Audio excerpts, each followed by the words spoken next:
What's going on, guys? Today I'm going to walk you through the art of soft selling. Now, back in the day, a hard sell was what most people were taught when they did some sales training. If you've been in sales for the last 20 or 30 years, this is probably the way that you've learned to sell. And although it can work, the hard selling approach, soft selling is a much better approach today for a variety of reasons. And if you're not getting enough sales, particularly those higher ticket sales, those much larger, bigger contracts, the reason is because you haven't incorporated enough soft selling tactics into your lead generation campaigns, your sales campaigns, etc. So today I'm going to walk you through the art of soft selling, which is going to allow you to get much higher ticket deals and bigger contracts. Today, the best way for you to sell anything is, of course, via a direct message or a phone call or via an email. But the problem is that most people buy differently today than they did a couple of decades ago, even just a few years ago. It's changed since then. People prefer to do a lot of research before they buy anything online or buy anything in person.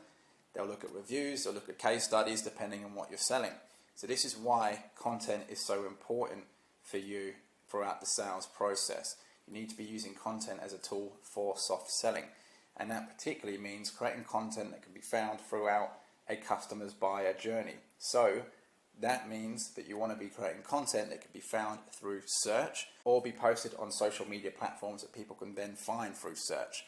So for example, a YouTube video can be found via search months or even years after it's been posted. A LinkedIn article can be found via search months or even years after it's been posted. But then if you were to just post on LinkedIn, maybe people will find that on that day that you post it or a few days later, but typically people aren't going to find your LinkedIn post months or years later. So you want to pick the medium that is going to be the best for people to find you naturally through SEO. So I always recommend things like YouTube, blog articles, LinkedIn articles, anything with high SEO capability. And when you're creating content, it's important to understand that you're going to want to educate and engage prospects throughout that content. So if you're creating something that's written content, you want to be able to hold someone's attention from the very beginning right through to the end. Now the problem with writing content is that you don't really get the statistics and the analytics on blog articles that tell you how much of that article has been read, because people speed read, people just kind of scroll down. You don't really get those stats. However, with a video, you can see exactly where people drop off. So that's why I would always recommend creating video content to educate and engage prospects. Plus, everyone prefers watching movies over books, typically, or at least the majority of people do. I myself like reading books, but I also like consuming videos. Almost everyone likes consuming video content and movies. So that's why you want to make sure that you're transforming any written content that you have into video content. And when you create this content, you want to be looking for ways to offer value. So that is through addressing pain points and helping people solve small problems along the way to a much bigger problem which they can pay you money to solve. And what I found from my own personal experience, and if you look at what has worked in the past for other bigger companies and things that have worked throughout history, is that stories are always the most memorable. We've got stories from hundreds, if not thousands of years ago. The Bible is a story. We still read it today. So therefore you want to tell stories in your content to make it relatable to your target audience as well as more memorable. Now the alternative to doing this, the soft selling approach, is to just hard sell. Like I said at the beginning, you can just DM people directly, you can send an email, you can call someone on the phone, and yes, you can make that sale happen. You can close a deal that way. And I would always recommend that you still DM people and email people and things like that. But these aggressive sales tactics are not as effective as they used to be, because an aggressive sales tactic can erode trust, especially if you have no content or anything to back up your claims. If you're trying to sell something to someone, who are you compared to someone else that creates content in the same industry as you, selling a similar service to you? Typically, someone's going to buy something from someone that has the content behind them because they're going to do research throughout their buyer journey. It can also damage your brand reputation, especially if you have a sales team behind you that is just aggressively messaging people, aggressively cold calling people, aggressively emailing people. I see this a lot in the IT or technology industry. Many of these vendors get a bad reputation because they just harass IT service providers and IT consultants. You don't want to do that. It can damage your brand, and there are some big, well-known vendors out there that have damaged their brand reputation from doing this. Another pitfall is low retention and satisfaction. So if you aggressively sell someone and they buy from you, they might not have consumed enough content to understand how your service actually helps them or how your service helps them get a result. So there might be things that are missing in your service or in your offer, or maybe they need to understand a few things before buying. These are all very important aspects that you have to get across to your customers before they buy. And so if you aggressively sell to someone, maybe someone has a deep, painful problem, and they have no other choice but to buy, or at least they feel no other choice but to buy from you. If they haven't done the relevant research beforehand, they might be left disappointed. And this is why you end up losing customers and why many of them are not satisfied with the service that you deliver. Now, the alternative to selling aggressively is to transition to a customer-centric approach. So that means solving problems ideally for free. This is why we create lead magnets as an example, because your lead magnets are designed to solve small problems, and when a small problem is solved, your customer is going to realize that an even bigger problem exists, and so they'll end up coming to you to buy that core offering that you have. So you want to be able to solve problems in your content, whether it's a video, blog article, a white paper, a lead magnet. Every single piece of content should be designed to solve a problem and to give your ideal customers or your potential customers some value up front for free. This allows you to build trust. And if you do this correctly, when someone does book a call with you or speaks to your sales team, you can transition to more of a consultative sales approach. So instead of hard selling, you can try and figure out what problems they have. And if you can help them solve those problems with your free content or your free products or your free services that you might be giving away as part of your lead magnets, then you can just offer those to them first to build even more trust, so that when they solve those problems and get to that much bigger problem, you can sell them for a much higher ticket deal. And this is what I mean at the end here where it says sell the solution to the next problem. You'll find that even if you create lead magnets or pieces of content that solve small problems, small narrow problems, eventually they're going to get to a much bigger problem that they'll need your help with. So then you can sell them on a much bigger package. Now, your educational content is going to increase your brand credibility. Good information builds trust of people. The more information you put out there, so the more content you create, the more consistent you are, the more loyal your fan base becomes. And if you combine trust and loyalty together, you get brand advocates. So instead of only relying on your advertising to generate leads, or only relying on your sales team or your personal marketing efforts, you can also make use of your brand advocates. So people will actually sell on your behalf. They'll speak highly about you, and therefore people will come to you before ever engaging with someone from your team or seeing any of your marketing material. This is a perfect position to be in. So some examples of this might be HubSpot.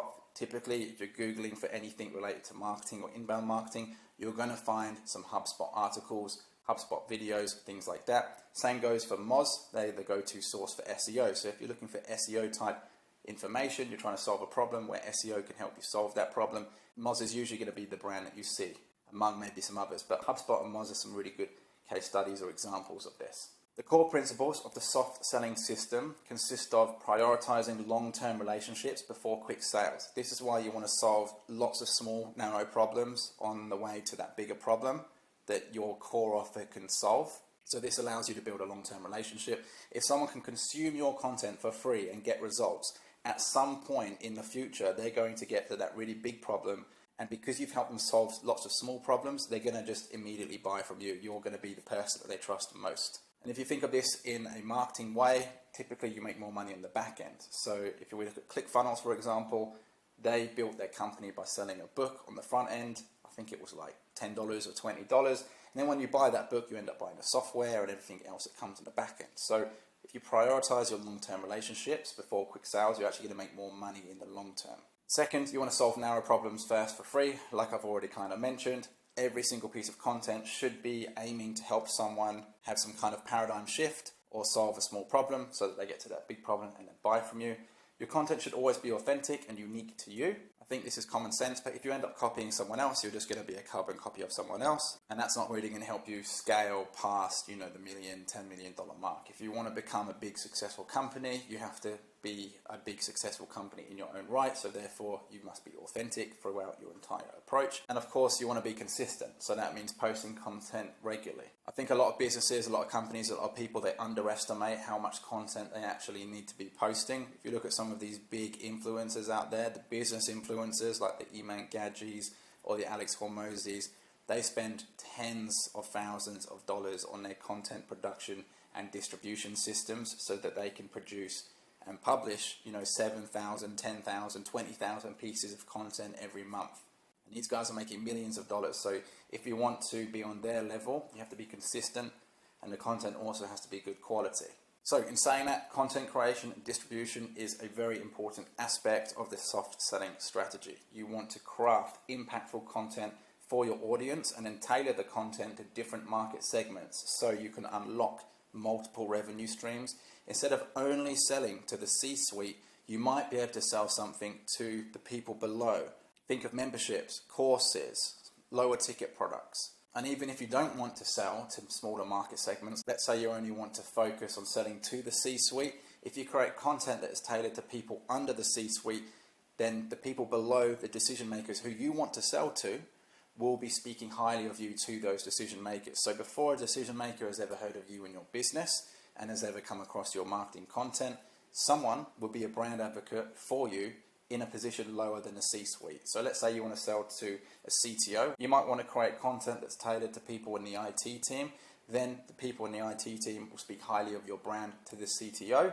And now the CTO knows about you through something that we call dark social. It's something that you can't necessarily track, but typically in businesses and organizations and social groups, people will share content with each other. So if the CTO knows about you from someone within their team before you've ever reached out to them, the trust is already going to be there. You want to make sure your content is always educating people, entertaining them, and solving problems at all times. You want to create content that gets enough reach with the right target audience that also sells people on your products and services. Now, to do that, you have to focus on distributing your content in the right channels. So pick the right social media platforms. These platforms need to have enough users. You need to be able to get enough reach, so the algorithm has to work in your favor. The type of content that people consume there need to be attracting the type of audience that you're selling to. So the content quality is also very important. If you're in B2B, obviously you want to have some kind of presence on LinkedIn, but I wouldn't say it is always the best channel for you to distribute content on. I would also recommend places like YouTube as well, because with YouTube you get that search traffic unlike LinkedIn. And also most people that use LinkedIn go on there for maybe just a few minutes or an hour a day, whereas people on YouTube are consuming a lot of content. Now, if you're starting with no audience or you want to increase your audience, you want to increase your exposure, you can look to collaborate with other businesses, other content creators, other influencers who might share the same target audience that you're looking to attract. So partnerships are always good, and collaborations. If you're using webinars as a way to generate leads and make sales, you might want to invite other experts into those webinars, so now you can share the audience. And of course, you want to optimize for search engines. Again, YouTube is one of the best ways for you to get that search traffic. Now, let's say that you're collecting leads through the lead magnets that you've made or through the content that you're creating, and you're pushing people to booking a call or to downloading something or to give you that email to watch a video or a webinar. Again, you do that through quality content. This is soft selling at its core, because it's all about nudging people in the right direction depending on their buyer journey. So you have to create different pieces of content or different products or different downloadables or different videos that help people solve problems throughout that buyer journey. So you really have to identify what is a typical path someone will go from not knowing anything about you or your business or a solution, being problem aware, considering the products, etc. So map out that buyer journey. What problems do they need to overcome? Can you help them solve those problems for free? Don't look to make quick sales. Look to build trust with free things, so that you can then sell a much bigger solution for more money. Now, some people worry about this because they feel like the target customer could just solve everything on their own. That is possible, and it is a possibility that you have to accept. But if they buy from you, you can make it easier, you can make it faster with your solution. And that's really what the goal is here. You want to demonstrate that you can do it better, faster, easier in exchange for money. Because there's always going to be an exchange. If they do it themselves, they're exchanging their time. So when your target customer realizes that it's better to exchange money instead of time, that's when they come to you, and you can charge a high price. So once you capture people's contact information, you can then obviously retarget them with ads. These act as touch points. Those ads, once clicked, can go to additional lead magnets, additional pieces of content where people can solve more problems for free. You can also send emails. So if you're building your warm email list, you can create different automations and segment the people that you're collecting emails from, and provide them with different lead magnets and different pieces of content depending on where they are in the buyer journey. And you always want to make sure that you're providing really clear calls to action. So if it's a download a lead magnet, tell them that and explain why it's going to help them, what problem it's going to solve. If it's just to go to a YouTube video that you've got, then tell them why they should be watching that video. Now, content's a really hard thing to measure in terms of like how successful it is. The key metrics that we use at Video CEOs to evaluate content effectiveness and whether we need to keep doing it is the traffic and views. So typically when someone comes and works with us, they want more leads, they want more sales. Most of the time they're just not getting enough traffic. So you want to see how much traffic your website is getting and how many views your videos are getting as well. So if you're creating a lot of YouTube videos, for example, and they're getting a lot of views and you've got calls to action in the description below each video, but nobody is clicking on those links and you're not getting enough traffic, then you have to figure out why. Equally so, if you're creating video content, you can see when people drop off. So are they watching the whole video? Are they watching half of it, a quarter, only a few seconds? Where are they dropping off? So each individual view is actually really valuable to help you understand how to improve future videos. If you put links in the descriptions below each video, you can use bit.ly links or trackable links so you can see how many people click them, and then you can track through that process how many of those people become a lead and then how many people actually book calls with you or buy from you. And there's different pieces of software that you can use in order to do that. But of course, at the end of the day, you want to get a return on your investment. So over time, you want to make sure that you're getting sales. And if not, it's just a process of elimination. Are we getting enough views? Are we getting enough traffic? Is the watch time good? Are people dropping off too early? Are people dropping off before we get to the calls to action? Are the lead magnets good? Are we sending traffic to those landing pages? Are people actually giving us their details? Are we sending traffic to those landing pages? Are people filling in the forms, or are we sending lots of traffic to landing pages and nobody's filling in the forms? If a lot of people are downloading the lead magnets but still not booking calls, then why is that? Are we sending enough emails to those people? Are those emails getting read? Are they getting opened? It's really just a process of elimination so that you can improve your success metrics. So some real examples of this soft selling flywheel strategy is someone like Ryan Serhant. So he uses content marketing to build a real estate empire. If you haven't heard of him, he's massive in the real estate world. He focuses on high quality informative content to attract and nurture clients. He's got heaps and heaps of content. And then you have Alex Hormozy. He also uses content marketing to attract an enormous audience, and then he offers everything for free, everything from sales to marketing, to help people reach the $1 million per year in profit mark. And then once you hit $1 million a year, you qualify to get his expertise and he will invest in your company if you qualify. So he wants to get people to a certain level so that they qualify. This is important to understand because if you have a qualification process, this allows you to figure out what kind of lead magnets and content you can create to help people get to that point in time where they're qualified. So you're basically helping them become qualified so that they can work with you.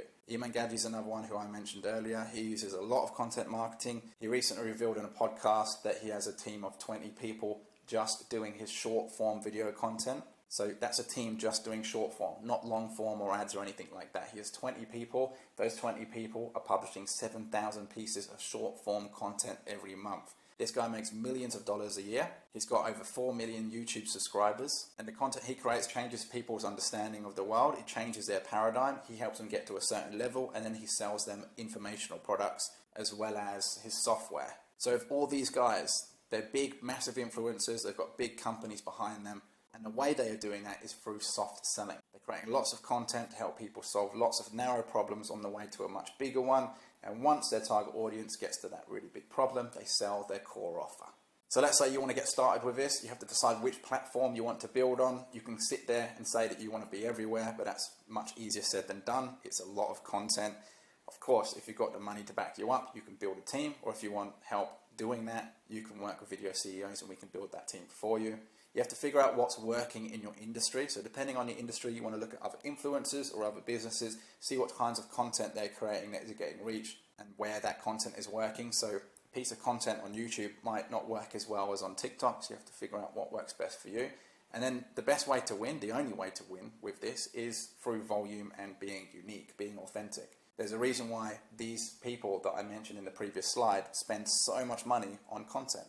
It's purely volume. It's a numbers game. Just like it was back in the day when it was all about how many cold calls you could make or how many emails you could send. The more content you have out there, the more searchable you are, etc. Now, if you're just starting out, obviously, just try this on your own first. There's free courses in the community. If you're watching this on YouTube, there's a link in the description below this video. You can access the community for free. Tons of free content in there so that you can do this on your own and get to a certain level. You can, of course, build your own team on your own. Eventually, as you start to scale, you're going to want to build your own content creation and distribution teams and systems that will enable you to get to, a certain level. Obviously, this is something that we do at Video CEO. So if you want my help doing that, you know where to find me. You can come and work with me and we can help you build those teams and distribution systems, or you can figure it out on your own by accessing all the free material in the free community. So just like with anything, you can consume hours and hours of free content, but if you never take action, then you're never going to get any results. So I urge you just to get started today, start creating content, putting it out there, start building your team, your distribution systems. Make sure you join the free inner circle by clicking a link in the description below this video if you're watching this on YouTube. And if you want my help, obviously you can get in contact with us and we can help you out as well.